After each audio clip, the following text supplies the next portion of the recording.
అందరికీ నమస్కారం. ముందుగా క్రిస్టియన్ సోదరి మనందరికీ కూడా మేరీ క్రిస్మస్ శుభాకాంక్షలు. యేసుక్రీస్తు చూపించిన దారిలో ప్రతి ఒక్కరు కూడా నడవాల్సిన అవసరం ఎంతనే ఉంది.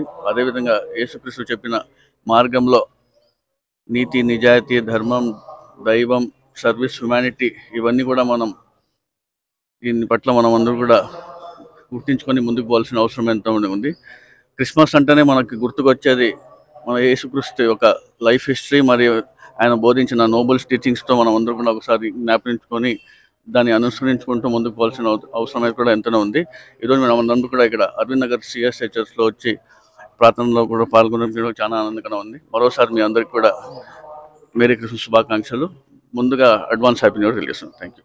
సందర్భంగా ఈరోజు క్రిస్మస్ శుభాకాంక్షలు తెలియజేసుకుంటూ ప్రపంచ మానవాళికే ఒక కొలమానంగా నిలిచిన క్రీస్తు పూర్వము, క్రీస్తు శకంగా పరిగణింపబడుతుందంటే క్రీస్తు యొక్క విశిష్టత మనకు వ్యక్తమవుతా ఉంది.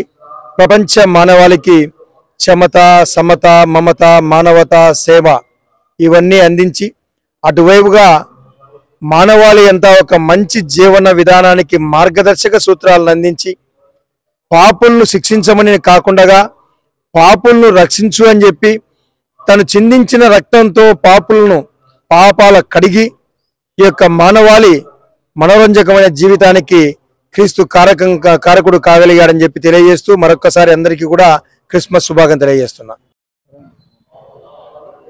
క్రిస్మస్ జరుపుకుంటున్న క్రిస్టియన్ సోదరి మనందరికీ క్రిస్మస్ శుభాకాంక్షలు తెలియజేసుకుంటూ అదేవిధంగా తన్ను తాను తగ్గించిన వాడే హెచ్చింపబడనే ఈ బైబిల్ సూక్తి ఏదైతే ఉందో ఈరోజు ప్రపంచవ్యాప్తంగా ఉన్న ఎన్నో యుద్ధాలు కావచ్చు, ఎన్నో విభేదాలు కావచ్చు, వాటిని పరిష్కరింపజేసుకొని ముందుకు పోయే క్రమంలో ఆ దేవదేవుని వాక్యం మనందరినీ నడిపిస్తుందని చెప్పి కోరుకుంటూ మరొకసారి ఈ క్రిస్మస్ శుభాకాంక్షలు తెలియజేసుకుంటూ మాన్య ముఖ్యమంత్రి గారు ఏదైతే ప్రజల కోసం పాటుపడుతున్నారో, ప్రజల కోసం పోరాటం చేస్తున్నారో వారి కోసం ఈరోజు క్రిస్టియన్ సోదరి వాళ్ళంతా ప్రార్థనలు చేయాలని చెప్పి, వారి విజయం కోసం, రాష్ట్రం బాగు కోసం ప్రార్థనలు చేయాలని చెప్పి మరొకసారి కోరుకుంటూ హ్యాపీ క్రిస్మస్.